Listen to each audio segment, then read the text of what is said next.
Maaf dulu kak, kalau kamu lagi di Jogja, jangan sampai kelewatan cobain ayam goreng Mbah Cemplung.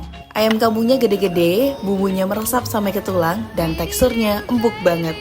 Rahasianya, ayam direbus 2 kali dan dimasak menggunakan resep warisan sejak tahun 70-an. Lokasinya ada di Dusun Sembungan, Kasihan Bantul, legendaris dari zaman dahulu. Satu hari bisa menghabiskan ratusan ekor ayam loh saking larisnya. Buat kamu pecinta rasa gurih khas Jawa, ini surganya ayam goreng. Apalagi dicocol sambal bawangnya yang nampol abis pedes, gurih, bikin nagih. Ayam goreng Mbah Cemplung, sekali coba pasti ketagihan.